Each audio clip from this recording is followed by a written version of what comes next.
Prayers తోటి just మొదలుపెట్టి ఓం నమో భగవతే వాసుదేవాయ. ఓం నమో భగవతే వాసుదేవాయ. ఓం నమో భగవతే వాసుదేవాయ. నారాయణం నమస్కృత్య నరం చైవ నరోత్తమం దేవీం సరస్వతీం వ్యాసం తతో జయముదీరయే. నష్టప్రాయేషు అభద్రేషు నిత్యం భాగవత సేవయా భగవతి ఉత్తమ శ్లోకే భక్తిర్భవతి నైష్టికి. కృష్ణాయ వాసుదేవాయ దేవకీ నందనాయ చ నందగోపకుమారాయ గోవిందాయ నమో నమః. హరే కృష్ణ.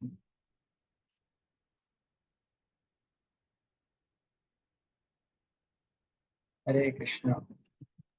హరే హరే కృష్ణ. కృష్ణ. భక్తులందరికీ హరే నా యొక్క నమస్కారాలు. సో మీ అందరికీ హరే కృష్ణ ప్రభుజీ. మళ్ళీ మీ అందరితోటి ఇలా మాట్లాడి డిస్కషన్ చేయడానికి ఆనందంగా ఉంది. సో ఈరోజు మనం ఒక భాగవతం నుంచి ఒక మంచి ఎపిసోడ్ గురించి డిస్కస్ చేసుకుంటూ ఉన్నాం. సో భాగవతంలో మనకి చాలా ఫేమస్ ఎపిసోడ్స్ ఉన్నాయి. అందులో ఇది చాలా ఫేమస్ అన్నమాట. నేను జస్ట్ చెప్తాను, ఇంట్రొడక్షన్ చెప్పి మొదలు పెడతాం. సో ఒకనొక ప్లేస్ లో ఒక మంచి పెద్ద పర్వతం ఉంది. దాని పేరు త్రికూట పర్వతం అంటారు. ఓకే. సో ఆ పర్వతం చాలా చాలా పెద్దదన్నమాట. సో ఎన్నో యోజనాలు అంటే ఎన్నో మైళ్ళు పొడవుగా ఉండి ఎంతో చాలా చాలా పెద్దదిగా ఉంటుందన్నమాట. అందులో చాలా 3 రకాలైన పెద్ద ఎత్తున కొండల్లాగా దాని మీద పీక్స్ అంటారు కదా, అట్లా ఉన్నాయి. అట్లా చాలా పెద్దది. అలాంటి దగ్గర ఎన్నో ఆ యొక్క పర్వతం చుట్టూరు ఎన్నో రకరకాల సరస్సులుండి చుట్టుపక్కల చాలా ఆహ్లాదకరంగా ఉందన్నమాట చూడడానికి. అది ఎంతో ఆహ్లాదకరంగా తోటలతోటి అన్ని మంచి మంచి చెట్లతోటి అన్ని ఉంటూ అక్కడ అదొక పిక్నిక్ స్పాట్ అన్నమాట.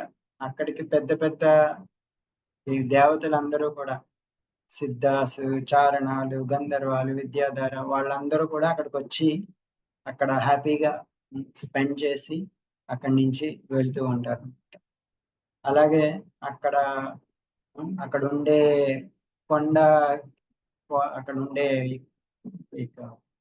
ఆ కొండల్లో లోపల గుహల్లాగా ఉంటాయి కదా, అక్కడ సింహాలు అరుస్తూ ఉంటాయి. దానికి చాలా చాలా ఒక గర్వంగా ఉంటాయి అన్నమాట. వాటి యొక్క బలంతో అవి అరుస్తూ ఉంటాయి. అవి అరగగానే మిగిలిన జంతువులన్నీ పారిపోతూ ఉంటాయి. అట్లా రకరకాల డిస్క్రిప్షన్స్ ఉన్నాయన్నమాట. అలాగే అక్కడ సింహాలు కాకుండా వేరు వేరు జంతువులతోటి రకరకాల చెట్లతోటి మొత్తం అంతా చాలా పచ్చగా ఎంతో అందంగా ఉంటుంది. అలాగే ఎన్నో సరస్సులు, మంచి మంచి నదులు అక్కడ ప్రవహిస్తూ ఉంటాయి అన్నమాట. ఎంతో అక్కడ ఉండే భూమి మీద కూడా ఎన్నో రకాలైన రత్నాలు అలాంటివి కూడా దొరుకుతూ ఉంటాయి. సో చాలా చాలా ఆహ్లాదకరమైన ప్రదేశం అన్నమాట, జంతువులతోటి పక్షులతోటి. అక్కడ ఒకానొక వనం ఉంటుందండి. ఆ వనం పేరు ఋతుమత్ అని ఒక మంచి వనం. చాలా అందంగా ఉంటుంది. అది వరుణ దేవుడి యొక్క వనం అంటారు. సో ఆ వనంలో కూడా ఎన్నో రకాలైన చెట్లు, పళ్ళ చెట్లు, మామిడి చెట్లు, లైక్ పనస చెట్లు, లేకపోతే మిగతా మొత్తం అశోక చెట్లు, చంపకా చెట్లు, ఇవన్నీ రకాలైన చెట్లన్నీ ఉన్నాయి ఆ తోటలో. అలాగే ఎన్నో పూల చెట్లు కూడా మొత్తం రకరకాలుగా మనం విన్న పూలన్నీ కూడా మంచి మంచి చెట్లతోటి మంచి మంచి పూలతోటి ఉన్నాయి. వాటిని ఆకర్షిస్తూ ఎన్నో జంతువులు, పక్షులు కూడా ఉన్నాయన్నమాట ఆ యొక్క అడవిలో. సో అట్లా మంచి అడవి ఉండగా అక్కడ ఆ ప్రదేశంలో ఆ త్రికూట పర్వతానికి మొత్తానికి దానికి ఒక రాజులాగా ఒక మంచి ఏనుగు ఉందన్నమాట. సో ఆ ఏనుగు అన్నిటికీ రాజు. అందుకే దాన్ని గజేంద్ర అన్నారు అనమాట. గజ అంటే ఏనుగు మనకు తెలుసు కదా. సో దానికి అన్నిటికీ రాజు అనమాట. అందుకే దాన్ని గజేంద్ర అని పిలుస్తారు అన్నమాట. సో అది అక్కడ గజేంద్ర అంటే ఎంతో పవర్ఫుల్ అన్నమాట ఆ ఏనుగు. అది వస్తూ వస్తూ ఆ, అక్కడ దారిలో ఏది కనబడితే అది జనరల్ గా మనం ఏదైనా ప్రదేశానికి వెళ్తే దారి ఎక్కడుందో దాని మీద నడుస్తూ ఉంటాం. కానీ ఈ గజేంద్ర నడిస్తే అది ఎలా నడిస్తే అక్కడ దారి అక్కడ అలా క్రియేట్ అవుతూ ఉంటది అన్నమాట. అంటే దానికి అది దారిలో నడవదు, అది దారిని క్రియేట్ చేస్తుంది. అట్లా వెళ్తూ ఉంటుంది. అంటే చెట్లు ఇవన్నీ ఏమొచ్చినా దాన్ని తుంపుకుంటూ అక్కడే అడుగు వేస్తూ వెళ్తే అక్కడే దారి క్రియేట్ అవుతుంది. అలాంటి మంచి పవర్ఫుల్ అయిన ఈ ఏనుగు అన్నమాట.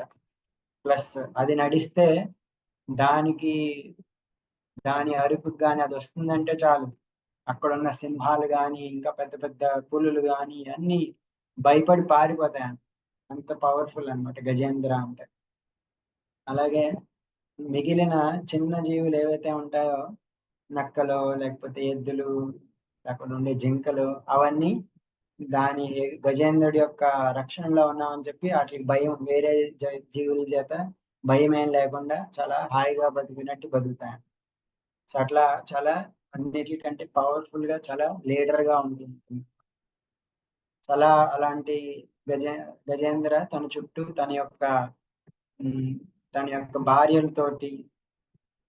భార్యలతోటి పిల్లలతోటి చాలా మదంతో ఉంటూ ఉంటుంది అన్నమాట. ఎక్కడికి వెళ్ళినా దానికి చాలా మదంతో అన్ని తీసుకుంటూ దాని యొక్క అక్కడ ఉన్న రకరకాల చెట్లలోంచి వచ్చే ఈ యొక్క తేనెని తీసుకున్నట్టు, ఆ, అక్కడ తేనె తీసుకుని తాగుతూ అలా మొత్తం ఒక రకంగా మదంతో ఉన్నట్టు ఉంటూ ఉంటుంది అనమాట గజేంద్ర.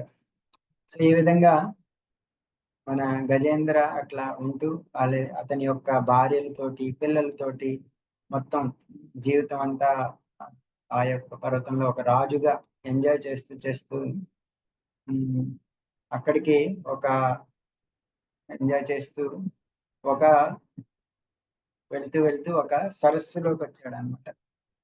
సో అక్కడ సరస్సులోకి వచ్చి అక్కడ వాళ్ళ యొక్క మొత్తం వాళ్ళ యొక్క పరివారం అందరితోటి స్నానం చేపిస్తూ, వాళ్ళతో స్నానం చేస్తూ అక్కడున్న తామర పువ్వులు వాటిని తెంపుతూ అన్నిటితోటి ఆడుకుంటూ చాలా హాయిగా బతుకుతూ ఉన్నాడు. సో ఈ విధంగా మొత్తం ఒక పిక్నిక్ లాగా అందరితోటి తన యొక్క బంధుమిత్రులతోటి మొత్తం అందరితోటి చాలా హాయిగా గడుపుతూ మొత్తం ఏ విధమైన టెన్షన్స్ లేకుండా జీవితంలో ఏ కష్టాలు లేకుండా ఉన్నట్టు అక్కడ మొత్తం మొత్తం ఆ యొక్క ఫారెస్ట్ అందరికీ ఒక రాజులాగా బతుకుతూ ఉన్నాడు.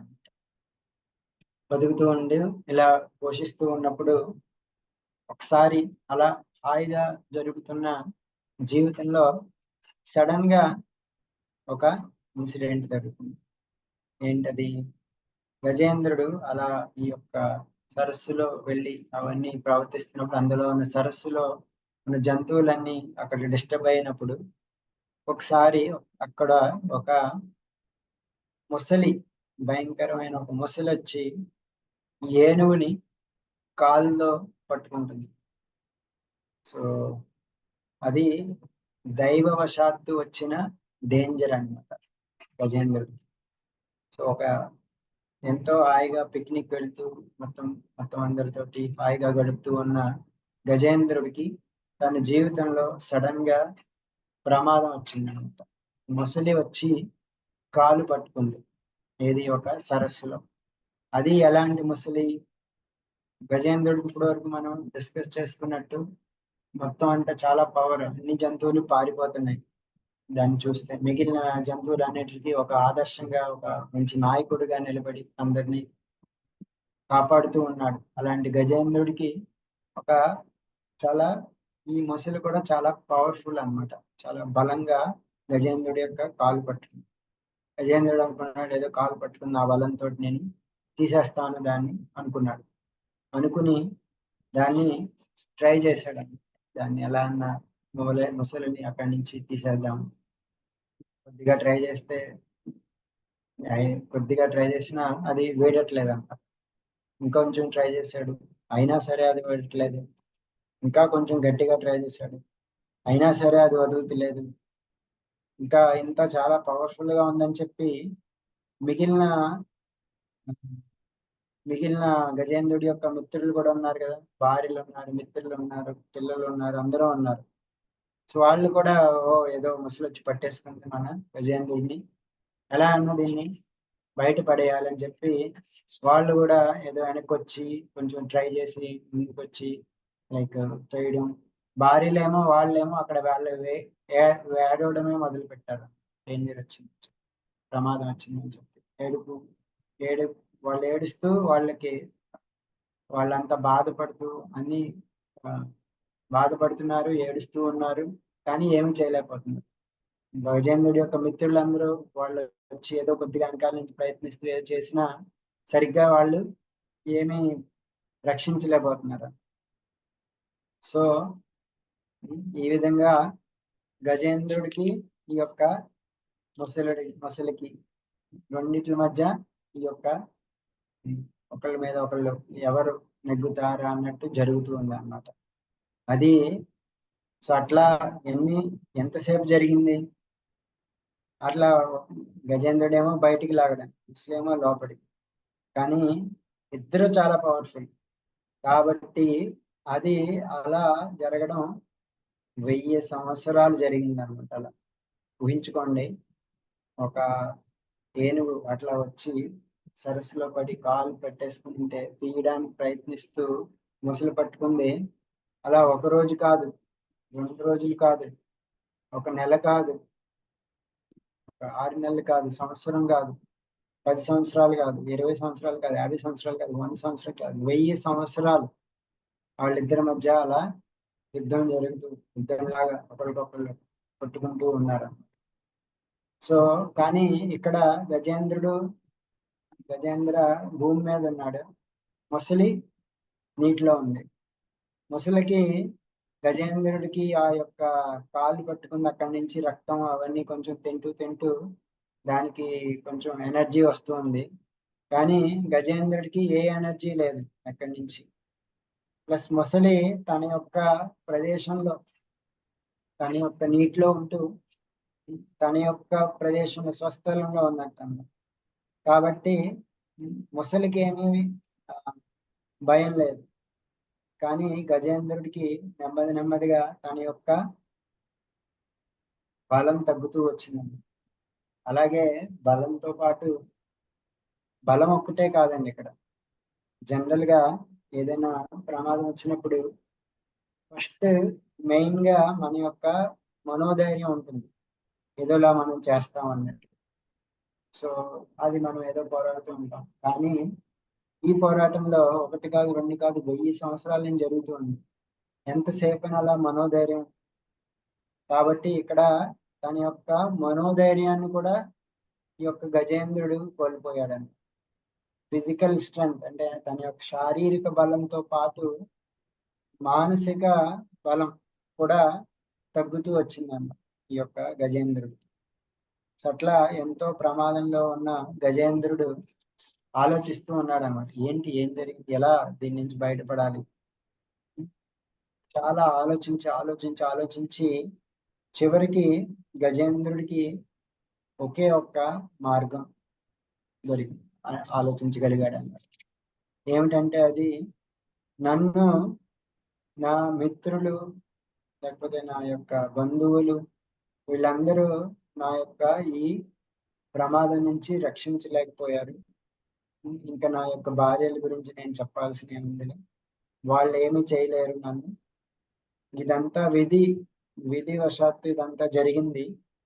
కాబట్టి దీని నుంచి నేను బయటపడాలి అంటే నాకు ఒకటే మార్గం, ఆ యొక్క భగవంతుడు ఏదైతే ఉన్నారో మొత్తం ఈ ప్రపంచాన్ని నడిపిస్తూ ఉన్నాడో ఆ యొక్క భగవంతుణ్ణి శరణు వేడుకొనడమే నాకు ఒకేనొక మార్గం. అతన్ని ఈవెన్ పెద్ద పెద్ద దేవతలు వాళ్ళే శరణు వేడుతూ ఉంటారు భగవంతుణ్ణి. అలాంటి భగవంతుణ్ణి నేను శరణు వేడుకుంటాను. ఆయన తప్ప నన్ను ఈ పరిస్థితుల్లో ఎవరు రక్షించలేరు అని అతని యొక్క ఆలోచన విధానంతో తను ఆ యొక్క కంక్లూజన్కి వచ్చాడు అనమాట గజేంద్రుడు. గజేంద్రుడికి వచ్చి అతను ఈ అంటే ఆలోచిస్తూ ఈ యొక్క ప్రపంచం మొత్తం చాలా ఈ విధిగతులు అర్థం చేసుకోవడం చాలా కష్టంగా ఉంటాయి. ఈ యొక్క కాలం యొక్క గతి చాలా భయంకరంగా ఉంటూ ఉంటుంది. సో ఈ అన్ని డేంజర్ నుంచి భగవంతుడు ఒక్కడే రక్షించగలడు అని ఆలోచించి ఆ యొక్క భగవంతుడికి ప్రార్థన చేయడం మొదలుపెట్టింది. గజేంద్రుడు తన యొక్క ప్రమాదంలో నన్ను భగవంతుడు తప్ప ఎవరు కాపాడలేరు అని చెప్పి ఆ నిర్ణయానికి వచ్చి తనకి పూర్వజన్మలో భగవంతుడికి ప్రార్థన చేసేవాడు. ఆ యొక్క ప్రార్థన తనకి గుర్తుకు వచ్చి ఆ ప్రార్థనని ఇప్పుడు గజేంద్రుడు చెప్తూ ఉన్నాడు అన్నమాట. సో ఆ విధమైన అతని యొక్క ప్రార్థనలు చాలా చాలా చాలా అందంగా చాలా చక్కగా వర్ణిస్తాడు ప్రార్థనలు. అందులో గజేంద్రుడి యొక్క ప్రార్థనలు చూస్తే మనకి మెయిన్ గా భగవంతుడు ఎలా చెప్తారంటే ఎవరి ఈ ప్రపంచంలో నేను ఆ యొక్క భగవంతుడికి నా యొక్క ప్రణామాలు అర్పిస్తాను. ఎవరి వల్ల అయితే ఈ యొక్క భూమి ఈ యొక్క మొత్తం ఈ ప్రపంచం అంతా నడిపించబడుతుందో, ఎవరి వల్ల ఈ ప్రపంచం అంతా సృష్టించబడిందో, ఎవరి వల్ల ఈ ప్రపంచం అంతా నడిపించబడుతుందో, ఎవరి వల్ల ఈ ప్రపంచం అంతా నాశనం చేయబడుతుందో, ఎవరు ఈ ప్రపంచానికి ఆది అంతం మధ్య, ఎవరిలో ఈ ప్రపంచం అంతా ఉంది, ఎవరి నుంచి ఈ ప్రపంచం అంతా వచ్చింది, ఎవరి చేత ఈ ప్రపంచం అంతా తయారు చేయబడింది, ఈ ప్రపంచం అంతా ఎవరు, అలాంటి భగవంతుడు ఈ యొక్క మనం చూసే కనబడే జీవరాశులు ఈ యొక్క చూసే మన ప్రకృతికి అన్నిటికీ పరంగా ఉండే ఆ యొక్క భగవంతుడికి నా యొక్క నమస్కారములు. అతను తన యొక్క నిజ శక్తితోటి తన యొక్క మాయ ద్వారా ఈ ప్రపంచాన్ని అన్నిటి, మాయ అంటే ఇక్కడ శక్తి అన్నమాట, భగవంతుడి యొక్క ఎనర్జీ శక్తి, మాయాశక్తి. ఆ యొక్క మాయాశక్తి ఎక్స్టర్నల్ ఎనర్జీ బహిరంగ శక్తి ద్వారా ఈ ప్రపంచాన్ని మొత్తం సృష్టించగలిగాడు. ఈ ప్రపంచాన్ని సృష్టిస్తూ ఈ ప్రపంచంలో ఎక్కడెక్కడ ఏం జరుగుతుందో అన్ని తన యొక్క దృష్టితోటి మొత్తం చూడగలుగుతూ ఉంటాడు. ఈ ప్రపంచం సృష్టించబడుతుంది, లయించబడుతూ ఉంటుంది, సృష్టించబడుతూ ఉంటుంది, లయించబడుతూ ఉంటుంది. కానీ అది సృష్టించబడినా లయించబడినా భగవంతుడు ఎప్పుడు దాన్ని చూస్తూనే ఉంటాడు, అబ్జర్వ్ చేస్తూనే ఉంటాడు. అంటే తను ఎప్పటికీ తన దృష్టిలో ఏది తనకి తెలియకుండా ఎక్కడ ఏది జరగదు. కానీ అతన్ని అర్థం చేసుకోవడానికి పెద్ద దేవతలకు కూడా అది అర్థం కాదన్నమాట. ఇంకా ఇంకా వేరే వాళ్ళు నాకు లాంటి ఈ యొక్క పశువుకి ఏ విధంగా అర్థమవుతుంది భగవంతుడు.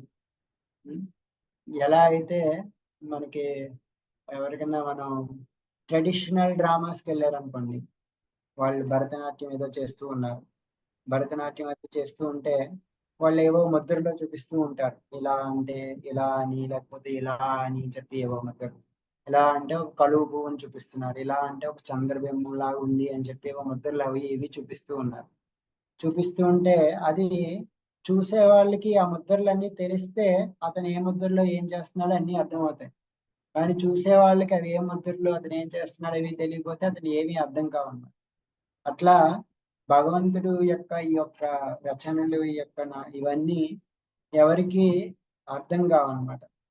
దాని గురించి అతని గురించి అతని యొక్క ప్రవర్తన గురించి తెలియని వాళ్ళు ఎవరికి ఇవి అర్థం కావన్నమాట. కానీ భగవంతుడి గురించి అర్థం చేసుకోవాలంటే ఒకే ఒక మార్గం భగవంతుడి యొక్క భక్తిని చేయడం. అలా ఎవరైతే భగవంతుడి యొక్క పాదాలను అన్వేషిస్తూ భక్తి మార్గంలో వెళ్తారో అలాంటి భక్తులందరికీ వాళ్ళు భగవంతుడిని అర్థం చేసుకోగలుగుతారు.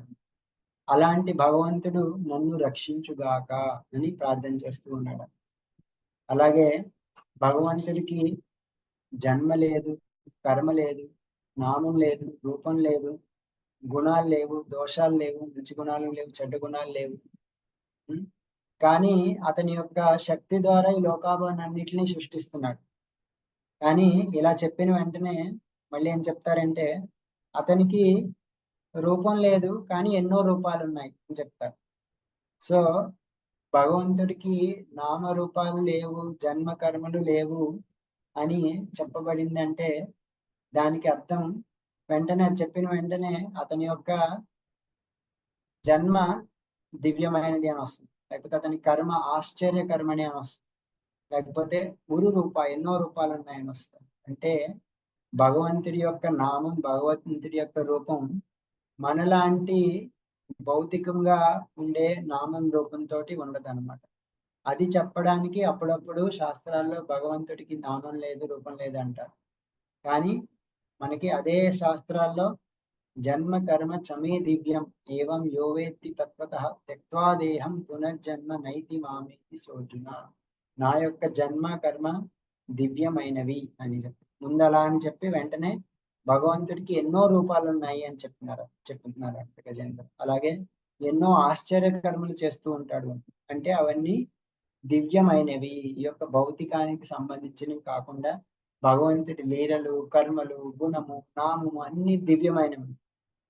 సో అలాంటి దివ్యమైన నామాలు కలిగిన భగవంతుడు తన యొక్క శక్తి ద్వారా ఈ ప్రపంచాన్ని అన్నిటిని సృష్టించి దాన్ని రక్షిస్తూ దాన్ని తర్వాత విధ్వంసం చేస్తూ ఉంటారు. ఇలా సైకిల్ గా జరుగుతూ ఉంటుందని. అలాంటి భగవంతుడు, అన్ని శక్తులు కలిగిన భగవంతుడికి నా యొక్క నమస్కారములు. అలాగే భగవంతుడు అన్ని విషయాలకి సాక్షిగా ఉంటారు. సాక్షిగా ఉండి ఎక్కడెక్కడ ఏం జరుగుతుందో అన్ని గమనిస్తూ ఉంటారు. ప్రతి ఒక్కళ్ళ హృదయాల్లో ఉండి వాళ్ళ యొక్క మనసులో ఏం జరిగిందో గమనిస్తూ ఉంటారు. ఎవరి యొక్క మనసుకు గాని, ఎవరి యొక్క మాటలకు గాని, ఎవరి యొక్క చేతనికి గాని ఆయన అందరు అన్నమాట. కానీ మరి భగవంతుడిని అలా అందనప్పుడు అతన్ని ఎలా అర్థం చేసుకోవచ్చు? అలా అర్థం చేసుకోవడానికి భక్తి మార్గం ద్వారా ఎవరైతే భక్తి తోటి భగవంతుడిని సేవ చేస్తూ ఉంటారో వాళ్ళకి మాత్రమే భగవంతుడు అర్థమవుతూ ఉంటాడనమాట. ఒక మంచి శ్లోకం వస్తుంది మనకి, ఇది అర్థం చేసుకుంటే మన యొక్క భక్తి ప్రాసెస్ చాలా అర్థమవుతుంది అనమాట. అత శ్రీకృష్ణ నామాది మభవేద్ గ్రాహ్యమింద్రియై. మన యొక్క శ్రీకృష్ణుడి నామం గాని, శ్రీకృష్ణుడి రూపం గాని మన యొక్క ఇంద్రియాలకి ఎప్పుడు అందదనమాట. కానీ సేవోన్ముఖే జిహ్వాదో స్వయమేవ స్ఫురత్యద. మనం ఎప్పుడైతే ఈ యొక్క భగవంతుడి రూపాన్ని, నామాన్ని మనం సేవిస్తూ ఉంటామో దాని ద్వారా ఆ నామం రూపం మనకి స్వయంగా మన లోపల ప్రకటమవుతూ ఉంటుంది, అర్థమవుతూ ఉంటుంది, దాని యొక్క అనుభూతి తెలుస్తూ ఉంటుంది. సో ఓన్లీ భక్తి ద్వారా, ఓన్లీ సేవ ద్వారానే మనం భగవంతుడిని అర్థం చేసుకోవచ్చు. వేరే ఏ విధంగానూ మనం భగవంతుడిని అర్థం చేసుకోవాలి. ఈ విధంగా భగవంతుడు ఎన్నో అవతారాల్లో వచ్చి ఎంతో మందిని ఎన్నో రక్షించాడు. అలా వచ్చిన ఆ భగవంతుడికి నా యొక్క నమస్కారములు. నరసింహ రూపంలో వచ్చాడు, ప్రహ్లాదుని రక్షించాడు, వరాహ రూపంలో వచ్చి భూదేవిని రక్షించాడు. అలా ఎన్నో రూపాల్లో వచ్చి ఎంతో మందిని రక్షించాడు. అలాంటి భగవంతుడికి నా యొక్క నమస్కారములు. అతను నా యొక్క హృదయంలో క్షేత్రజ్ఞుడిగా ఉన్నాడు. అన్ని ప్రకృతికి ప్లస్ జీవులకి అంతటికీ అతను మూలం. అన్ని ఇంద్రియాలని అతను అబ్జర్వ్ చేస్తూ ఉన్నాడు. అన్ని కారణాలకి అతను అన్నాడు. మంచి శ్లోకం చెప్తారు. నమో నమస్తే అఖిల కారణాయ నిష్కారణాయ అద్భుత కారణాయ సర్వాగమాంనాయ మహాండవాయ నమో పవర్గాయ పరాయణాయ. సో నమో నమస్తే అఖిల కారణాయ. భగవంతుడు అన్ని కారణాలకి కారణం అని బ్రహ్మ సంహితలో కూడా చదువుతాం. ఈశ్వర పరమ కృష్ణ సచ్చిదానంద విగ్రహ అనాదిరాదిర్ గోవింద సర్వ కారణ కారణం. అలా మొత్తం ఈ ప్రపంచంలో జరిగే అన్ని కారణాలకి కారణం భగవంతుడు అన్నమాట. సో అలా నమో నమస్తే అఖిల కారణాయ, అలాంటి అన్ని కారణాలకి కారణమైన ఆ భగవంతుడికి నా యొక్క నమస్కారములు. కానీ అన్ని కారణాలకి అతని కారణమైతే అతని కారణానికి కూడా ఎవరో కారణాలకులు అయి ఉంటారు కదా. కానీ అతనికి ఎవరు కారకులు లేరు, అందుకే నిష్కారణాయ అంటారు అతను. అలాగే అతను ఈ యొక్క భౌతిక ప్రపంచాన్ని మొత్తం సృష్టించినా సరే అతనికి అతని స్వరూపంలో కానీ అతని యొక్క వ్యక్తిత్వంలో కానీ ఏమాత్రం మార్పు ఉండదు. అందుకే అతని అద్భుత కారణాయ అంటారు. సో అంటే ఈ ప్రపంచాన్ని అంతటిని సృష్టించిన అతనిలో ఏమీ తగ్గదు, ఈ ప్రపంచాన్ని మొత్తం నాశనం చేసి తన లోపల తీసుకున్న అతనిలో ఏమీ పెరగదు, ఎప్పుడూ తను అలాగే ఉంటాడని. సో అందుకని అతను అద్భుత కారణాయ. అలాగే అన్ని వేదాల్లోనూ అతని గురించి చెప్పబడుతూ ఉంటుంది. అన్ని వేదాలు అతని నుంచి వచ్చాయంట. సర్వాగ మామ్నాయ మహాన్నవాయ. అలాగే నమో అపవర్గాయ, ఎవరికన్నా ఈ యొక్క భౌతిక ప్రపంచంలో నుంచి బయటపడి ముక్తి రావాలి అంటే అది అతని ద్వారా వస్తుంది, అంటే అతని అపవర్గాయ అన్నారు. అలాగే పరాయణాయ, భక్తులకి ఎప్పుడు క్షేమం కలిగించేదని. అలా భగవంతుడికి నా యొక్క నమస్కారం చెప్తూ అతనికి చాలా మంచి శ్లోకం చెప్తుంది. అతని యొక్క చాలా కృప, భగవంతుడి యొక్క కృప ఎలా ఉంటుందో చూపించడానికి చెప్పే శ్లోకం అన్నమాట. మాదృక్ ప్రపన్న పశుపాశ విమోక్షణాయ ముక్తాయ భూరి కరుణాయ నమోదయాయ స్వాంశేన సర్వతను మనసి ప్రతీత ప్రత్యదృశే భగవతే బృహతే నమస్తే. సో ఏం చెప్తున్నారంటే గజేంద్రుడు మాదృక్ ప్రపన్న పశుపాశ విమోక్షణాయ, నాకు లాంటి ఒక పశువు, నేను ఒక ఏనుగు జంతువు రూపంలో ఉన్నాను, నాకు లాంటి పశువుకి ఒక పాశం, ఈ యొక్క ముసలి అనే ఒక పాశం నన్ను కట్టేసింది, దాని నుంచి విమోక్షణాయ, నువ్వే నన్ను విడిపించగలవు. ఎందుకంటే నువ్వు ముక్తాయ, నువ్వు ఎవరైతే విడిపించాలనుకున్నారో ఫస్ట్ వాళ్ళు విడిపించబడి ఉండాలి. నీవు ముక్తాయ, నువ్వు నన్ను విడిపించగలిగే శక్తి సామర్థ్యం నీలో ఉంది. ప్లస్ శక్తి సామర్థ్యంతో పాటు, ఫర్ ఎగ్జాంపుల్ ఒకళ్ళకి ఆపదలో ఉన్నారు, వాళ్ళని కాపాడాలి అంటే వేరే వాళ్ళకి వాళ్ళకి ఆ స్థితిలో కాపాడే శక్తి కావాలి. 2, వాళ్ళని కాపాడాలనే ఉద్దేశం వాళ్ళకి ఉండాలి. 3, వాళ్ళకి ఫస్ట్ ఇతను ఆపదలో ఉన్నాడని వాళ్ళకి తెలియాలి, అప్పుడే కదా వాళ్ళు వచ్చి కాపాడగలరు. సో గజేంద్రుడు ఇప్పుడు భగవంతుడికి ఏమని పిలుస్తున్నాడంటే ముక్తాయ, నువ్వు ఆల్రెడీ బయట ఉన్నావు కాబట్టి నీకు నన్ను రక్షించే కెపాసిటీ ఉంది. అలాగే భూరి కరుణాయ, భూరి కరుణాయ అంటే నీకు చాలా చాలా కరుణ ఉంది, చాలా చాలా ప్రేమ ఉంది, కాబట్టి నీకు నన్ను రక్షించే ఉద్దేశం ఉంది అని చెప్తున్నాడు. అలాగే ఫస్ట్ ఆఫ్ ఆల్ అతనికి తెలియాలి కదా, అలర్ట్ గా ఉండాలి కదా, అతను మేల్కొని ఉండాలి, నిద్రపోకుండా ఉండాలి. సో నమో అలయాయ, నువ్వెప్పుడు నీ యొక్క భక్తులకి ఎక్కడెక్కడ ఆపదలు ఉన్నాయో అవన్నీ నువ్వు గమనిస్తూ ఉంటావు. అలయాయ, ఎప్పుడు ఇన్అటెంటివ్ గా ఏమి తెలియనట్టు ఎప్పుడు ఉండవు అన్నమాట. నమో అలయాయ. అలాగే ప్రతి ఒక్కళ్ళ హృదయంలోనూ ఉంటావు. స్వాంశేన సర్వతను బృన్ మనసి ప్రతీత, ప్రతి ఒక్క మనసులోను హృదయంలోనూ ఉంటూ వాళ్ళకి ఏం జరుగుతుందో అన్ని తెలుసుకుంటూ ఉంటావు. ప్రత్యదృశే, దాన్ని వాళ్ళ లోపల ఉండే ఆ పరమాత్మ రూపంలో ఉండే నువ్వు భగవతే బృహతే నమస్తే, ఓ యొక్క పెద్ద భగవంతుడు నువ్వు, అలాంటి నువ్వు పరమాత్మ రూపంలో ప్రతి ఒక్కళ్ళ హృదయంలో ఉన్నావు కాబట్టి నువ్వు ఖచ్చితంగా ఏం జరుగుతుందో అన్ని తెలుసుకోగలుగుతావు. సో దీనికి మనకి ఇక్కడ గజేంద్రుడి యొక్క సిచ్యువేషన్ మనం అబ్జర్వ్ చేస్తే, గజేంద్రుడికి తన యొక్క మిత్రులు ఉన్నారు, బంధువులు ఉన్నారు, పిల్లలు ఉన్నారు. వాళ్ళందరికీ గజేంద్రుడిని రక్షించాలి అనే కోరిక ఉంది. కానీ వాళ్ళు రక్షించగలిగారా? గజేంద్రుడిని రక్షించలేదు. ఎందుకని? వాళ్ళకి ఆ కెపాసిటీ లేదన్న, గజేంద్రుడిని రక్షించే కెపాసిటీ. అలాగే వేరే దేవతలు ఇంకా వేరే దేవతలు కూడా ఉంటారు. వాళ్ళకి గజేంద్రుడిని రక్షించే కెపాసిటీ ఉందన్నమాట. వాళ్ళొచ్చి రక్షించగలరు. కానీ వాళ్ళు ఏమని ఆలోచిస్తున్నారంటే, గజేంద్రుడు నన్ను పిలవలేదు కాబట్టి నేనెందుకెళ్ళాలి? ఎవరో వైకుంఠంలో ఉండే భగవంతుడిని పిలుస్తున్నాడు. అలాంటి భగవంతుడు ఎప్పుడో చాలా యోగులకే దొరకడు. అలాంటిది అతన్ని పిలిస్తే అతనొచ్చి ఎలా రక్షిస్తాడు? మనల్ని పిలవలేదు. పైగా మనల్ని ఏదో చిన్న చిన్న దేవతలంటూ చెప్తూ ఉన్నాడు. కాబట్టి మనం ఎందుకెళ్ళాలి అతని దగ్గరికి? అని వాళ్ళకి కెపాసిటీ ఉన్నా సరే వాళ్ళొచ్చి గజేంద్రుడిని కాపాడలేదు. సో అట్లా కొంచెం మందికి ఆ గజేంద్రుడికి ఏమవుతుందో కూడా తెలీదు. సో అట్లా వాళ్ళకి ఈ 3 కెపాసిటీ ఉండాలి, వాళ్ళకి కరుణ ఉండాలి, కాపాడే ఉద్దేశం ఉండాలి, ప్లస్ వాళ్ళకి అన్నీ తెలియాలి. సో అలాంటిది నీకు ఓ దేవుడా నీకున్నాయి ఇవన్నీ. అలాగే గజేంద్రుడు ఇక్కడ అంటున్నాడు, నేను ముక్తాయ అంటే నేను నిన్ను వదిలేసి నేను ఇక్కడ ఉన్నాను. అయినా సరే నేను నీ వైపుకి తిరిగితే నువ్వు నా మీద కోపం పెట్టుకోవు. అంటే భగవంతుడి కృప ఎలా ఉంటుందంటే, మనం ఎన్ని సార్లు భగవంతుడిని వదిలిపెట్టి వేరే అన్ని చూసుకున్నా, మళ్ళీ మనం భగవంతుడి దగ్గరికి వెళ్తే భగవంతుడు మళ్ళీ మన వైపు తిరుగుతాడు. ఎప్పుడు అలా కృపని చూపిస్తూనే ఉంటాడు. అది భగవంతుడి యొక్క అత్యంత ఉదారమైన గుణం అన్నమాట.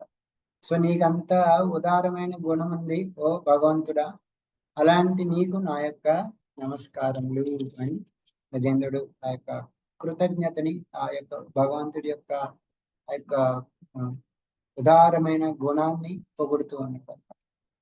అట్లాగే నీవు ఎవరైతే ఈ ప్రపంచంలో ఈ యొక్క ఈ సంసారంలో ఉంటూ మిగిలిన వాళ్ళందరితోటి ఉంటూ సంసారంలోనే ఇవన్నీ ఆలోచించే వాళ్ళకి నీ యొక్క ఆలోచన నువ్వు నీ గురించి అర్థం చేసుకోవడం చాలా కష్టం.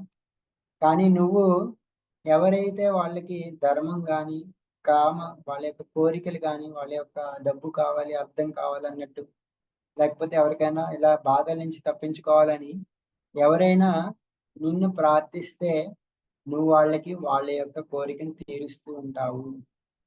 వాళ్ళ కోరికను తీర్చడమే కాదు, వాళ్ళ కోరికను తీర్చి వాళ్ళకి ఆధ్యాత్మిక దేహాన్ని కూడా ఇస్తూ ఉంటావు.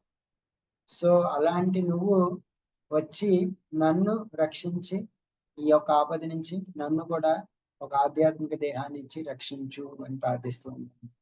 అంటే భగవంతుడికి మనకి ఇక్కడ గజేంద్రుడు ఒక ఆపదలో ఉన్నప్పుడు మనం భగవంతుడిని వేడుకుంటే భగవంతుడు ఎలా రక్షిస్తాడు అనేది చూపించడానికి ఒక ఎగ్జాంపుల్ అని భగవద్గీతలో చతుర్విధ భజంతే మా జనా సుకృతినోర్జున ఆర్తో జిజ్ఞాసు రత్తాతి జ్ఞాని చ భరతర్షభ అని చెప్పబడింది. 4 రకాలైన వ్యక్తులు భగవంతుడిని శరణు వేడుతారు. ఆర్తో అంటే చాలా కష్టాల్లో ఉన్నవాళ్ళు. అలాంటి కష్టాల్లో ఉన్న వాళ్ళకి ఎగ్జాంపుల్ గజేంద్ర. అలాగే జిజ్ఞాసు ఏమందో తెలుసుకోవాలని, సో అలా శౌనకాది ఋషులు వాళ్ళందరూ జిజ్ఞాసు అంటారు. అర్థార్థి ధనం కావాలని, అలా ధ్రువ మహారాజు ధనం కావాలని ప్రార్థించారు. జ్ఞాని చతుష్కుమారులు వాళ్ళు జ్ఞానం కావాలని భగవంతుని ప్రార్థించారు. సో వీళ్ళందరినీ సుకృతినోర్జున అంటే ఎంతో పుణ్యం చేసుకున్న వాళ్ళు, అందుకే నన్ను ప్రార్థన చేస్తున్నారు అని భగవంతుడు చెప్పారని. అలా గజేంద్రుడు తన యొక్క ఆపద సమయంలో నన్ను రక్షించి ఈ యొక్క ఆపద నుంచి బయటపడేసి నాకు నీ యొక్క నాకు దివ్యమైన శరీరం ఇవ్వి అని ప్రార్థిస్తూ ఉన్నాను. కానీ గజేంద్రుడికి తెలుసు శుద్ధ భక్తులు ఎప్పుడు భౌతికమైన కోరికలు కోరుకోరు అని. సో అందుకనే ఏమంటున్నాడంటే గజేంద్రుడు, ఏకాంతినో ఎస్స నకంచనార్థం. కానీ ఎవరైతే ఏకాంతినో శుద్ధ భక్తులు ఉంటారో వాళ్ళు నిన్ను కంచనార్థం ఏదో భౌతికమైన కోరికల కోసం లైక్ జనం కోసం వాళ్ళు నిన్ను శరణు వేడరు. వాంఛంతి ఏవే భగవత్ ప్రపన్న. వాళ్ళెప్పుడు అత్యద్భుతం తచ్చరితం సుమంగళం గాయంత ఆనంద సముద్రం అజ్ఞ. వాళ్ళు నీ యొక్క చరిత్రని, నీ యొక్క గుణగణాలని, నీ యొక్క కర్మలను, నీ యొక్క యాక్టివిటీస్ ని, నీ యొక్క లీలల్ని అన్ని ఒకరితో ఒకరు చర్చించుకుంటూ అందులో ఆనంద సముద్రంలో మగ్నమైపోతూ ఉంటారు. అది శుద్ధ భక్తులు ఏకాంతిన భక్తులు చేసేది. కానీ నేను ఈ యొక్క కోరికతోటి నిన్ను ప్రార్థిస్తూ ఉన్నాను అని చెప్పి మళ్ళీ భగవంతుడు నువ్వే అన్నిటికీ ఆధారం, ఈ యొక్క ఇంద్రియాలన్నిటికీ కూడా దూరంగా ఉంటావు. నిన్ను పెద్ద పెద్ద దేవతలు బ్రహ్మాదులు వాళ్ళు కూడా నిన్ను నీ యొక్క చిన్న అంశాలు అన్నమాట. బ్రహ్మాదులు వాళ్ళందరూ ఎలా అయితే ఒక అగ్ని కణం వెలుగుతూ ఉంటుందో అందులోంచి చిన్న చిన్న కణాలు వస్తూ ఉంటాయో, అలా బ్రహ్మాదులందరూ దేవతలందరూ నీలో ఉన్న ఒక చిన్న చిన్న అంశాలు అన్నమాట. సో అలా వాళ్ళందరూ నిన్ను అర్థం చేసుకోలేరు. నీవే అన్నిటికీ ఆధారం. నాకు ఇంకా ఈ యొక్క ఏనుగు శరీరంలో ఉండే యొక్క ఉద్దేశం లేదు. ఎందుకంటే ఈ ఏనుగు శరీరంలో బయట తమో గుణమే, లోపల తమో గుణమే. కాబట్టి నాకు ఈ యొక్క ఏనుగు శరీరం నుంచి బయటపడేసి మోక్షం కావాలి, నీ యొక్క దాసుడుగా ఉండాలి అనే కోరికతోటి ఉన్నాను అని చెప్పి, నువ్వే ఈ యొక్క ప్రపంచాన్ని సృష్టించిన వాడివి, ఈ ప్రపంచానివి నువ్వే, ప్రపంచానికి భిన్నంగా నీ యొక్క లోకంలో ఉంటావు. సో అలాంటి నిన్ను నేను నా యొక్క ప్రణామాలు అర్పిస్తూ ఉన్నాను. అలాగే నువ్వు ఎవరైతే భక్తితో నిన్ను పూజిస్తారో వాళ్ళకి నువ్వు వాళ్ళ హృదయాల్లో వాళ్ళకి ప్రకటమవుతూ ఉంటావు. అలాగే మొత్తం అన్ని శక్తులు ప్రదర్శిస్తూ ఎవరైతే నీకు శరణు వేడుకుంటారో వాళ్ళందరినీ నువ్వు రక్షిస్తూ ఉంటావు. కానీ ఎవరైతే ఇంద్రియాలను నిగ్రహించకుండా చాలా గర్వంతో ఉంటారో వాళ్ళకి మాత్రం నువ్వు ఎప్పుడు అర్థం కాదు. అలాంటి నీకు నా యొక్క నమస్కారములు అని ఎంతో ఆతృతతోటి ఈ శ్లోకాన్ని, ప్రార్థనలన్నిటిని అర్పించారనమాట గజేంద్రుడు భగవంతుడికి. సో ఎప్పుడైతే ఇలా భగవంతుడిని ఈ విధంగా ప్రార్థనతోటి గజేంద్రుడు ప్రార్థన చేశాడో, ఇందులో ఈ ప్రార్థనలో మొత్తం ప్రార్థనలన్నీ చూస్తే ఎక్కడ భగవంతుడి పేరు లేదన్నమాట. అంటే ఓ విష్ణు, ఓ కృష్ణ, ఓ రామ అని భగవంతుడిని పేరు పెట్టి పిలవలేదు. కానీ ఏమని పిలిచాడు? ఎవరైతే ఈ లోకాన్ని రక్షించారు, ఎవరి నుంచి ఈ లోకం వచ్చిందో, ఎవరి మతాన్ని మొత్తం సంహరిస్తూ మెయింటైన్ చేస్తూ అందరికీ అధిపతి ఎవరు, అట్లా ప్రార్థన చేస్తున్నాడు. సో ఇది ఎవరికి ఇవన్నీ అప్లై అవుతాయో వాళ్ళు వచ్చి రక్షించాలి గజేంద్రుడు.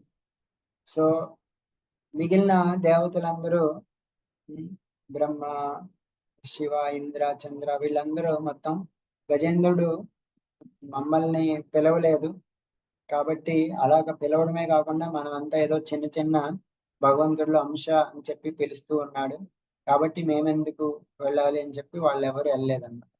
కానీ వాళ్ళు ఇంకా ఆలోచిస్తున్నారు, అతను డైరెక్ట్ గా భగవంతుడిని, డైరెక్ట్ సుప్రీం లార్డ్నే భగవంతుడినే పిలిచాడు. కానీ భగవంతుడు ఎప్పుడు పెద్ద యోగులే తెలుసుకోలేరు, అలాంటి భగవంతుడు ఎలా రక్షిస్తాడు? కాబట్టి గజేంద్రుడు మొత్తం ఇక్కడ చనిపోతాడు అని వాళ్ళు అనుకుంటూ ఉంటారు. ఇప్పుడు ఎలా అంటే మనకి మంత్రులు ఉంటారు, ప్రైమ్ మినిస్టర్ ఉంటారు. ఇప్పుడు ఎవరికన్నా ఏదన్నా ఆపద వస్తే డైరెక్ట్ గా వెళ్ళి ప్రైమ్ మినిస్టర్ని పిలిస్తే ప్రైమ్ మినిస్టర్ ఎప్పుడు బిజీగా ఉంటాడు. ప్రైమ్ మినిస్టర్ వచ్చి అతను రక్షించలేడు కదా. కాబట్టి లోకల్ గా ఉన్న వాళ్ళని పిలిస్తే లోకల్ గా వచ్చి ఏదో చేస్తారు ఇమీడియట్ గా అన్నట్టు అనుకోవచ్చు. కానీ ఇది మెటీరియల్, భౌతికమైన ఉదాహరణ అన్నమాట. భగవంతుడికి ఇది అప్లై అవ్వదన్నమాట. భగవంతుడు ఎలాంటిదంటే అతను ఎంత ప్రైమ్ మినిస్టర్ అయినా, అన్నిటికి ఎంత అధిపతి అయినా, అతనికి తన యొక్క రాజ్యంలో ఎక్కడెక్కడ ఎవరి మనసులో ఏం జరుగుతుందో ప్రతిదీ అతను తెలుసు. ఎవరు అతన్ని శరణు వేడుకుంటారో వెంటనే అతనికి అభయహస్తం ఇచ్చే గుణం భగవంతుడు.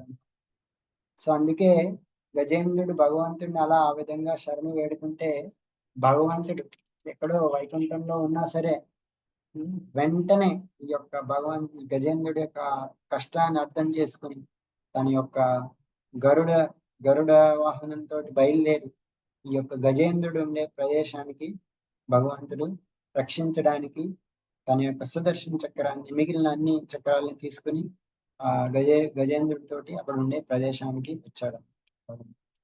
వచ్చి గజేంద్రుడి యొక్క ప్రదేశానికి రాగానే అతన్ని ఈ యొక్క దేవతలందరూ ఈ యొక్క భగవంతుడు రావడం చూశారండి. చూసి ఓహో మై గాడ్, భగవంతుడే స్వయంగా వచ్చి రక్షిస్తున్నాడు అని మేము తప్పు చేసినట్టున్నాము అని ఆ యొక్క అపరాధ భావంతో అపరాధాన్ని మనం మళ్ళీ రెక్టిఫై చేయాలి, దీన్ని మనం సరిదిద్దుకోవాలి అనే ఉద్దేశంతో వాళ్ళు కూడా వచ్చి వస్తారన్నమాట చూడటానికి. సో అట్లా వాళ్ళు వచ్చి ఈ వచ్చి చూస్తారు. అప్పుడు భగవంతుడు అక్కడికి రాగానే, భగవంతుడిని చూడగానే గజేంద్రుడు ఏం చేస్తారంటే, అక్కడ ఎప్పుడైతే భగవంతుని చూశాడో వెంటనే అంత కష్టంలో ఉన్నా సరే, ఎంతో బలహీనంగా ఉన్నాడు, మనోబలం లేదు, కానీ భగవంతుని చూడగానే అక్కడున్న ఒకానొక తామర పువ్వుని తెంచి నారాయణ అఖిల గురు భగవన్ నమస్తే అని ఎంతో కష్టంతో ఆ యొక్క తామర పువ్వుని ఆ భగవంతుడికి అర్పించాడు. ప్రేమగా ఆ కష్టంలో కూడా అలా అర్పించి ప్రేమని వ్యక్తం చేసుకున్నాడు. సో అలాంటి భగవంతుడిని చూసి భగవంతుడి వెంటనే ఆ యొక్క గరుడ నుంచి కిందకు వచ్చి, ఇంకా కొంచెం స్లోగా ఉంటే తనే ఫాస్ట్ గా వెళ్ళి అక్కడ తన యొక్క సుదర్శన చక్రంతో ఆ యొక్క ముసలి యొక్క తలని ఖండించి సెపరేట్ చేశారు. అట్లా వెంటనే గజేంద్రుడిని అక్కడి నుంచి విడిపించారు అన్నమాట. విడిపించి మొత్తం అలా ఎప్పుడైతే గజేంద్రుని అలా విడిపించారో అక్కడ ఉండే చూసే దేవతలందరూ కూడా ఎంతో పొగిడారు భగవంతుని. పొగిడి అక్కడ ఉండే మిగిలిన అప్సరసులు, అక్కడ ఆకాశంలో ఉండే దేవతలు, గంధర్వులు, వాళ్ళందరూ డాన్స్ చేస్తూ పాట పాడుతూ ఆ యొక్క మ్యూజికల్ తోటి డ్రమ్స్ మోగిస్తూ ఎంతో ఆనందాన్ని వ్యక్తపరిచారు అన్నమాట. అట్లాగే ఆ యొక్క ముసలి కూడా భగవంతుడి యొక్క సుదర్శన చక్రంతో ఖండించబడినప్పుడు అది ఒక గంధర్వుడి రూపంలో మారింది అన్నమాట. యాక్చువల్ గా అంతకు ముందు ఆ ముసలి ఒక గంధర్వ రాజు అన్నమాట. హూహు అని ఒక గంధర్వుడు ఉండేవాడు, గంధర్వ రాజు ఉండేవాడు. సో అతను తన భార్యలతోటి వాళ్ళతోటి వెళ్తూ ఒక నదిలోకి వెళ్ళి అక్కడ దేవల ఋషి అని ఒక ఋషి ఉన్నాడు అన్నమాట. ఆ ఋషి స్నానం చేస్తూ ఏదో సంధ్యావందనం చేసుకుంటే వెళ్ళి ఇతను పొగరుతోటి వెళ్ళి ఆ ఋషి యొక్క కాలు లాగాడు అన్నమాట. కాలు లాగానే అల్లరి చేస్తూ కొంతమంది చేస్తూ ఉంటారు కదా, అట్లా ఋషులతోటి వేళకోళం ఆడితే ఋషికి కోపం వచ్చి వెంటనే నువ్వు ఒక ముసలిలాగా ప్రవర్తిస్తున్నావు కాబట్టి నువ్వు ముసలి వైపో అని శపించాడు.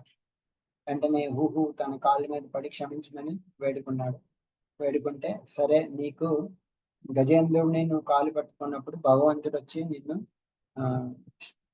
చంపినప్పుడు నీకు మళ్ళీ తిరిగి నీ యొక్క విమోక్షణ వస్తుంది అని చెప్తారు, వరమిస్తారు. అంటే పెద్ద ఋషులు శాపం పెట్టినా అది తర్వాత ఒక వరంగానే మారుతుంది అన్నమాట. సో అట్లా అతను గంధర్వుడిగా మారి భగవంతుడి యొక్క చేతిలో మరణించాడు కాబట్టి భగవంతుడి యొక్క దర్శన ప్రాప్తి కూడా అతనికి జరిగింది. అతను భగవంతుడి యొక్క భక్తితోటి ఉంటూ ఉంటాడు అలా గంధర్వుడు. ఇంతకీ మన గజేంద్రుడికి ఈ విధంగా ఎంత పెద్ద ప్రార్థనలు ఎలా గుర్తుకొచ్చినాయి? సో అతని యొక్క బ్యాక్ స్టోరీ, ఫ్లాష్ బ్యాక్ ఏంటది అని చూస్తే, గజేంద్రుడు అంతకుముందు ఒక ఇంద్రద్యుమ్న అనే ఒక పెద్ద రాజు అన్నమాట. అతను మన యొక్క సౌత్ ఇండియా, తమిళనాడు, కర్ణాటక ఏరియాలో అక్కడ ఉంటూ మలయ పర్వతాల పాండ్య అనే ప్రదేశంలో ఉంటూ రాజుగా ఉంటూ దాన్ని పరిపాలిస్తూ ఉండేవాడు. ఎప్పుడు భక్తితోటి ఉండేవాడు, ఒక వైష్ణవుడు అన్నమాట. సో వైష్ణవుడు భక్తితోటి ఎన్నో పనులు చేస్తూ ఉండేవాడు. అలా మొత్తం అంతా అంతా పరిపాలించిన తర్వాత ఒకానొక సమయంలో రిటైర్ అయ్యి అడవిలోకి వెళ్ళి భగవంతుడి యొక్క భక్తి చేసుకుంటూ భగవంతుడి గురించి ధ్యానిస్తూ ఉన్నాడు. అలా ధ్యానిస్తూ ధ్యానంలో ఉండగా ఒకానొకసారి అక్కడికి అగస్త్య ఋషి వస్తారన్నమాట. అగస్త్య ఋషి వస్తే, అగస్త్య ఋషి ఒక పెద్ద బ్రాహ్మణుడు, ఒక మహర్షి. ఆయన వచ్చినందుకు జనరల్ గా ఎవరైనా వెళ్ళి వెంటనే స్వాగతించి వాళ్ళకి అర్ఘ్యం బాధ్యం అన్ని ఇచ్చి మర్యాదగా మాట్లాడి అవన్నీ చెయ్యాలన్నమాట. కానీ ఇక్కడ ఇంద్రద్యుమ్నుడు తన యొక్క మనస్సులో భగవంతుని పూజిస్తూ అలా అబ్జర్వ్ అయిపోయాడు. సో అతను ముని వచ్చినట్టు అతను గమనించలేదు. సో గమనించినందుకు అగస్త్య ఋషికి కోపం వచ్చి, ఇలా నువ్వు మౌనంగా ఉండి నియమాలన్నీ నేను గమనించినట్టు ఉండి నియమాలు పాటించలేదు కాబట్టి ఒక మూఢుడిలాగా ప్రవర్తిస్తున్నావు కాబట్టి నీకు మూఢ శరీరమైన ఏనుగు శరీరం వచ్చు కాక అని అతన్ని శపిస్తాడు అన్నమాట. అయితే అక్కడ ఇంద్రద్యుమ్న మహారాజు యొక్క ఎలా దాన్ని ప్రతిస్పందించారు ఆ యొక్క శాపానికి, అది మనం గమనించాలి. అలా శపించినా సరే ఇంద్రద్యుమ్న మహారాజు ఇది యాక్చువల్గా భగవంతుడు నాకు తనకి దగ్గరగా రావడానికి ఈ విధంగా విధివశాత్తు ఇది జరిగింది, విధివశాత్తు జరిగింది కాబట్టి దీనిని నేను స్వీకరిస్తున్నాను. సత్యేను కంపాం సుసమీక్షమానం భుంజాన ఏవ ఆత్మకృతం విపాకం. ఏమైనా కష్టాలు వచ్చినప్పుడు చాలా మంచి శ్లోకం బ్రహ్మాజీ చెప్తారన్నమాట, ఎలా మనం ఐడియల్ గా రియాక్ట్ అవ్వాలి అన్నట్టు. సో ఆత్మకృతం అని కష్టాలు వచ్చినప్పుడు జనరల్ గా మన మెంటాలిటీ ఏంటంటే వాళ్ళ కష్టాలు వచ్చినాయి, వీళ్ళ కష్టాలు వచ్చినాయి అని వేరే వాళ్ళ వైపు మనం చేతులు ఎత్తి చూపిస్తూ ఉంటాం అన్నమాట. కానీ బ్రహ్మాజీ ఏమంటున్నారంటే ఆత్మకృతం, నేను చేసుకున్న కర్మ ద్వారానే నాకు ఈ కష్టాలు వచ్చినాయి అని ఒప్పుకొని అందరితో వదిలేయడం కాదు. హృద్వాగ్ వపుర్బీర్ భగవన్ నమస్తే, హృద్వాగ్ వపుర్బీర్ భగవన్ విదదాన్ నమస్తే జీవేతయో ముక్తిపదస దాయబా. ఎవరైతే తన యొక్క మనస్సుతోటి హృదయంతో మాటలతోటి భగవంతుడిని వేడుకుంటూ ఉంటారో, అలా ఎప్పుడు భగవంతుడి మీద ఆధారపడి ఉండి వాళ్ళకి వచ్చే కష్టాలన్నీ నేను చేసుకున్న కర్మల ద్వారా వచ్చినాయి కాబట్టి నేను భగవంతుడిని వేడుకుంటానని తన యొక్క జీవితాన్ని గడుపుతూ ఉంటారో వాళ్ళు ముక్తికి అర్హులు అని చెప్పబడ్డారు. సో అట్లా ఈ యొక్క ఇంద్రద్యుమ్న మహారాజు కూడా తనకి ఇలా శాపం ఇవ్వబడినా ఇది విధివశాత్తు జరిగింది, నేను దీన్ని స్వీకరిస్తాను, ఏదైనా నా మంచి కోసం భగవంతుడు దీన్ని అరేంజ్ చేశాడు అని చెప్పి స్వీకరిస్తారు. అలా స్వీకరించి తనకి నెక్స్ట్ జన్మలో అలా గజేంద్రుడిగా పుట్టినప్పుడు కూడా అంతకు ముందు చేసిన భక్తి ఎప్పుడు పోదన్నమాట. భక్తి ఎప్పుడు నాశనం ఉండదు. అందుకే సమయం వచ్చినప్పుడు భగవంతుడు అలా అరేంజ్ చేసినప్పుడు మళ్ళీ తనకి పూర్వజన్మలో చదువుకున్న ఈ యొక్క ప్రార్థనలన్నీ గుర్తుకొచ్చి గజేంద్రుడు అలా భగవంతుడిని ప్రార్థించినప్పుడు భగవంతుడు అలా వచ్చి తనని రక్షించాడు అన్నమాట. ఈ విధంగా గజేంద్రుడి యొక్క మోక్షం చేశాడు. సో ఈ గజేంద్ర మోక్షం అనే ఈ ఘట్టాన్ని గురించి చెప్తూ దీని యొక్క ఫలశ్రుతి కూడా చెప్పారన్నమాట. చాలా అద్భుతంగా చెప్పారు. ఎవరైతే ఇలా ఈ గజేంద్ర మోక్షాన్ని దీని గురించి చర్చించుకుంటూ వింటారో వాళ్ళకి చాలా మంచి యశస్సు, మంచి భక్తులు అవుతారని యశస్సు వస్తుంది. ఈ కలియుగంలో ఉండే ఈ యొక్క కల్మషాలన్నీ వాళ్ళు దాని నుంచి బయటపడతారు. అలాగే వాళ్ళకి నిద్రలో చెడు కళలు రాకుండా ఉంటాయి, దుస్వప్నాల నుంచి వాళ్ళు బయటపడతారు. అలాగే ఎవరైతే పొద్దున్నే తన యొక్క పొద్దున్నే లేచిన వెంటనే ఎవరైతే గజేంద్ర ఈ యొక్క లీలను తలుచుకుంటూ ఉంటారో, ఈ యొక్క గజేంద్రుడి యొక్క కథని వింటూ ఉంటారో వాళ్ళకి నిద్రలో వచ్చే కలతలు దుస్వప్నాలన్నీ పోతాయి అన్నమాట. భగవంతుడే ఈ విధమైన ఆశీర్వాదాలు ఇచ్చారన్నమాట. ఏమనంటే ఎవరైతే పొద్దున్నే లేచి నన్ను గాని ఈ త్రికోట పర్వతాన్ని, ఈ ఉన్న సరస్సుని, ఈ యొక్క గజేంద్రుడిని, ఈ యొక్క కొండలని, నన్ను, నా యొక్క మంచి రూపాన్ని, శ్రీవత్సం కౌస్తుభం మాల ధరించిన నా యొక్క చతుర్భుజ రూపాన్ని ఎవరు గుర్తుపెట్టుకుంటారో, సుదర్శనాన్ని, అలాగే నా యొక్క భక్తులైనటువంటి బ్రహ్మ, రుద్ర, నారద వీళ్ళందరినీ ఎవరైతే గుర్తుపెట్టుకుంటారో, గంగా నది, సరస్వతి నది, యమునా నది, ఇవన్నీ అన్నిటినీ అలా మంచి ఈ యొక్క ఆధ్యాత్మిక విషయాల్ని ఎవరైతే గుర్తుపెట్టుకుంటా ఉంటారో వాళ్ళందరికీ ఎంతో మంచి జరుగుతూ ఉంటుంది అని భగవంతుడే ఆశీర్వాదం ఇచ్చారు. వాళ్ళు చేసిన అన్ని పాపాలు పోతాయి. అలాగే వాళ్ళకి ఇలా దీన్ని తలుచుకున్న వాళ్ళందరికీ నా యొక్క శాశ్వత ధామంలో వాళ్ళకి నేను చోటిస్తాను అని చెప్పారు. సో ఈ విధంగా భగవంతుడు ఆశీస్సులు ఇచ్చారు. సో ఈ విధంగా గజేంద్ర మోక్షం అనే ఈ యొక్క మన యొక్క డిస్కషన్ మనం చేసుకున్నాం. సో దీంట్లో మనకి ముఖ్యంగా 2-3 విషయాలు మనం ఇప్పుడు గమనించుకుంటూ ఉండాలి.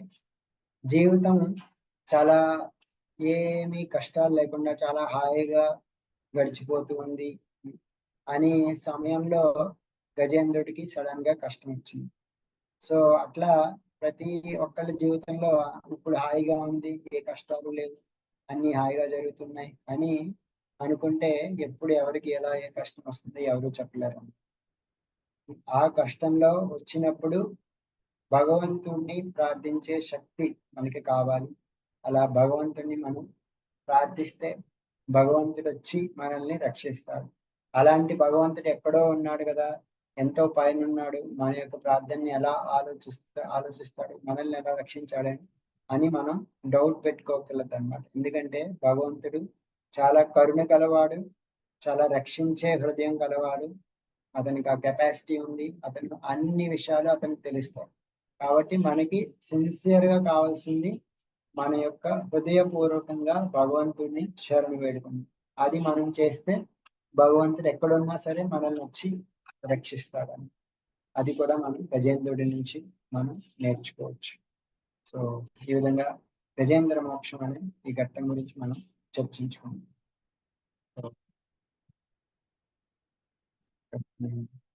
విరామం ఇస్తాను. ఎవరికైనా ఏమైనా చెప్పాలని అడగాలని అడగచ్చు. హరే కృష్ణ.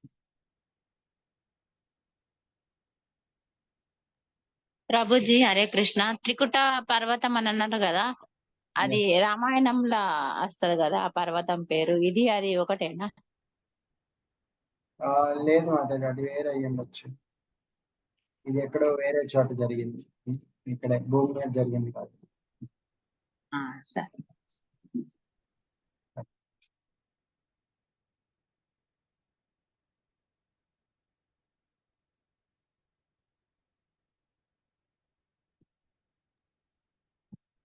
హరే కృష్ణ. ఎవరికైనా ఏమైనా సందేహాలు ఉంటే అడగండి.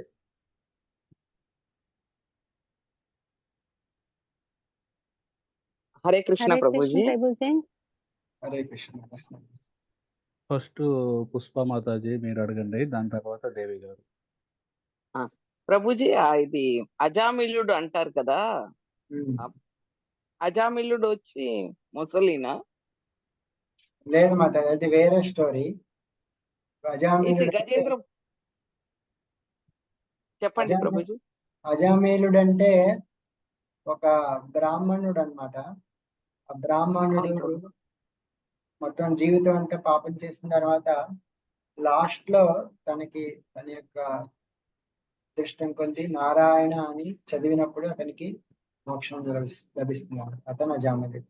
అతని స్టోరీ వేరే ఉంది, అది మనం ఎప్పుడైనా అవకాశం కలిగిన తర్వాత విందాం. సో అది స్టోరీ, ముసలి వేరే స్టోరీ. ఇది హూ అని చెప్పా కదా, అదే హూ అన్నారు, అందుకని కొత్తగా ఉంది అని అడిగాను. Okay okay Prabhuji. హరే కృష్ణ. దేవి గారు. హరే కృష్ణ ప్రభుజీ. ప్రభుజీ భక్తి శాస్త్ర కోర్సు గురించి అడగొచ్చా మిమ్మల్ని? ప్రభుజీ, నేను మా పిన్ని వల్ల ఈ పాత్రలో వచ్చాను ప్రభుజీ. పిన్ని ఉన్నారు 2 years నుంచి. శ్రీకాంత్ దాస్ ప్రభుజీ లెక్చర్స్ నన్ను చాలా ఇన్స్పైర్ చేశాయి ప్రభుజీ.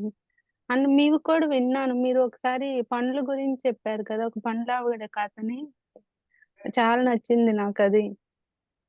ప్రభుజీ నేను 16 రౌండ్స్ మాల చేయట్లేదు ఇప్పుడు. అండ్ నేను భక్తి శాస్త్ర కోర్స్ చేయాలనుకుంటున్నాను ప్రభుజీ. ఓకే, నేను బ్రీఫ్ గా చెప్తాను భక్తి శాస్త్రి కోర్స్ గురించి, చాలా మందికి అడుగుతున్నారు కాబట్టి.